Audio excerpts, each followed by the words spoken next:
talk some Golden State Warriors because last night, as of the time of this recording, Stephen Curry, the Golden State Warriors, have won their fourth NBA championship together. This duo right behind me, my YouTube virtual background, Andre Iguodala, Draymond Green, Klay Thompson, and of course Steph Curry himself, who won Finals MVP, averaging 31 points a game. Now go check the tape. Before this series even started between Golden State and Boston, I said Golden State was going to win the series in 6 games. I said after game 4, we're going to be tied at 2 games apiece. Golden State will win game 5 and game 6 in pretty convincing fashion. The Warriors will walk away with the 2022 Larry O'Brien trophy. And I did pick Steph Curry to finally get his Bill Russell Finals MVP.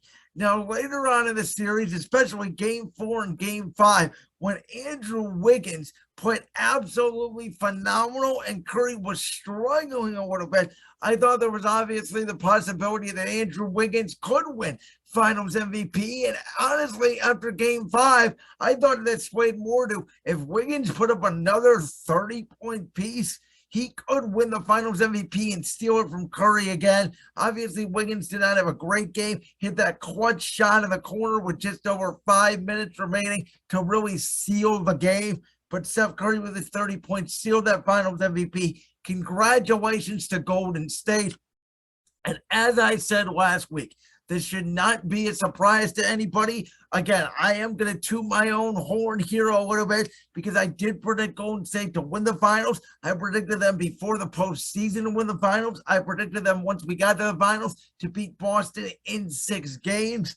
Boston, as much as I praise Jason Tatum here throughout this early postseason run, what he did against Brooklyn and what he did against Milwaukee, and of course Miami late, especially game 4 and game 6. In these finals, JT number 0 did not show up. He did not arrive. He did not prove that he is the guy on the court for the team in the East this season, being the Boston Celtics. At times, it looked like Jaylen Brown was the best player on the court for the Celtics. And that to me is a problem because as good as Jaylen Brown is, he is not a number 1. He is a number 2. And Jason Tatum right now is showing he is a number 2, not a number 1. And Steph Curry, even with Klay Thompson struggling from the field this series, even with Jordan Poole having some games and some bad games, even with Draymond Green barely giving anything on the offensive end, lifted Golden State to the NBA championship. And they did not even need 7 games to do it. Golden State's chemistry is completely off the chart in the last 6 playoffs when they have made the postseason. And I don't count that stupid playing tournament as the postseason. When they have made the postseason, the Golden State Warriors have made the NBA Finals every single year. You can say what you want about Kevin Durant. You can say what you want about the 2015 Finals with Kyrie Irving, Kevin Love getting hurt. You can say what you want about Steph Curry melting down in the 2016 NBA Finals. All valid points. And as I said last week, Game 4 was a legacy-defining game for Steph Curry because if he did not pull that off, and Boston goes up 3-1. And in that game, Curry really didn't get any help outside of Andrew Wiggins offensively. They needed all 43 of those points to win that game 4 in the TD Garden. That, my friends, was Steph Curry proving his greatness and at 34 years old in the LeBron James era. And yes, he had Kevin Durant for 2 of those finals wins. The fact of the matter is Curry has the same amount of championships as LeBron James with 4, and this Golden State team is not going anywhere. They are currently the betting favorites to win the 2023 NBA championship. I would argue that that is correct. You take a look at the West next year, I don't think Phoenix is going to be good. You know, as I should say, yes, they're going to be a playoff team. They're not going to be as championship contenders as they were this season. I really do believe we saw the real Chris Paul, the real Devin Booker, the real DeAndre Ayton against Dallas, and that is a team that's melted down and not mentally tough. Speaking of Dallas, I know they just traded for Christian Wood. They don't have a second scorer, though, in my opinion, next to Luka Doncic. They are still flawed. The Lakers conversation is not even a conversation. Denver, Jamal Murray and Nikola Jokic would not beat this Golden State team. I still think Memphis is a year or two away from really challenging Golden State.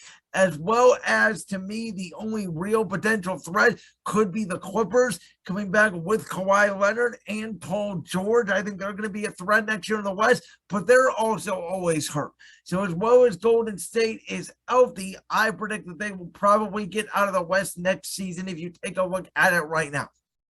Now, for Boston's sake, Boston's road to the finals is going to be a lot difficult because we know Philadelphia is always going to compete for a championship. Now, what roster moves they make, whether we can trust James Harden or Joel Embiid's a different story, but they're going to be there and they're on the same even playing field as Boston, I believe. Miami, they're just up out. Jimmy Butler will give it his all. If they had a legit second scorer, they can make it out of the East.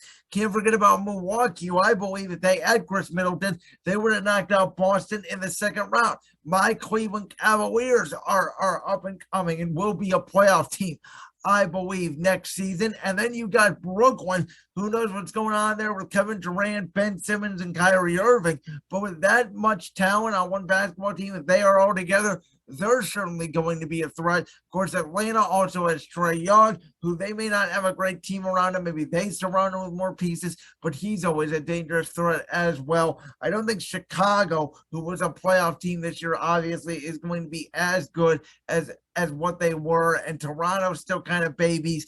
But you take a look at the East, I think there's about 5 or 6 teams here who legitimately could compete with Boston. And for Golden State, their biggest challenger, maybe Kawhi Leonard and Paul George, who mostly sat out. Obviously, Kawhi Leonard sat out the whole year. Paul George missed a bunch of the year. It's why the Clippers were in the play-in tournament. They fell, obviously, to the Timberwolves and the Pelicans. They cannot make the postseason. But I think if both those guys are back, they may be the biggest threat to Golden State.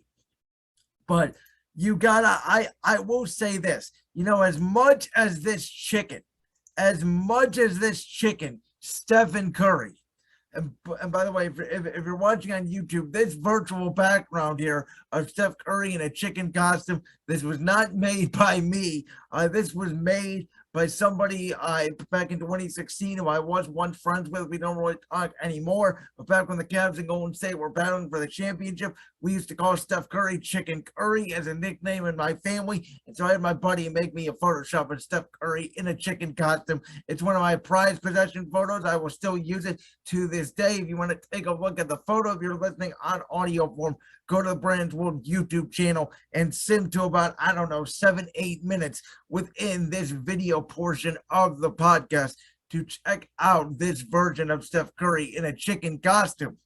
But for this chicken Curry, for this man to do what he did after coming off injuries, and for this Golden State team to do what they did, basically taking 2 years off, reloading, developing Jordan Poole, Golden State has sort of turned into the New England Patriots of the NBA, right? Where they have these guys like Andrew Wiggins and Otto Porter who were not good in place. Obviously, Wiggins is a reason, I think, why he was the number 1 pick. Obviously, the Cavs traded him for Kevin Love, did not succeed in Minnesota. He showed some of that talent in these finals. Otto Porter was a high draft pick, I think number 3 overall, if I recall, by the Washington Wizards. He did not succeed there, bounced around the league, went to Golden State, boom, he's succeeding. Very New England-esque. Also taking late round draft picks such as Jordan Poole. Obviously, in the NFL, it's more like 4th, 5th, and 6th round picks as opposed to 2nd round picks. You could also add in Draymond Green into that equation because Draymond Green was a 2nd round pick,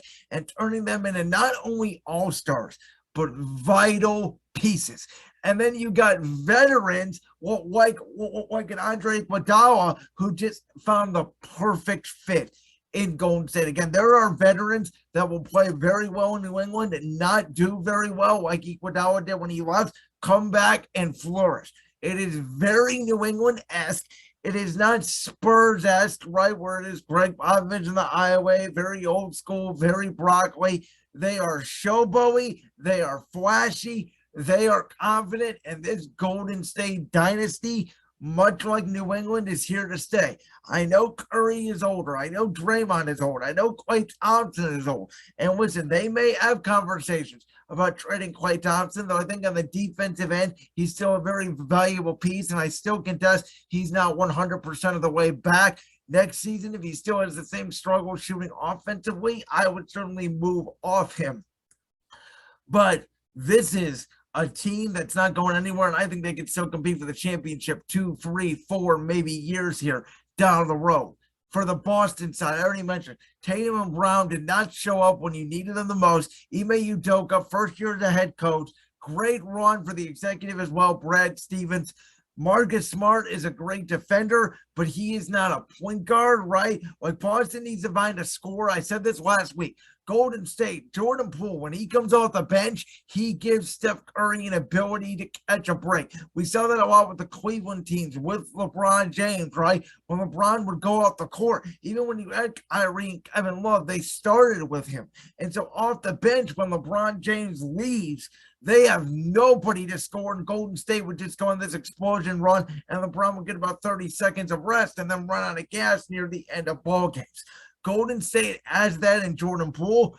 Boston needs to find a primary scorer to go along with Tatum and to go along with Brown that, in my opinion, can come off the bench that can score and run the offense when those two, or at least one of them, are out of the ballgame. Boston's got some great defenders, obviously. Marcus Smart, Grant Williams, Robert Williams, Al Horford will probably be back. They have enough shooting. They have good scorers. I believe they need a primary guard and a scorer off the bench. I should say they have enough three-point shooting. They need just a better distributor and a better scorer off the bench to take the pressure off Jason Tatum and Jaylen Brown.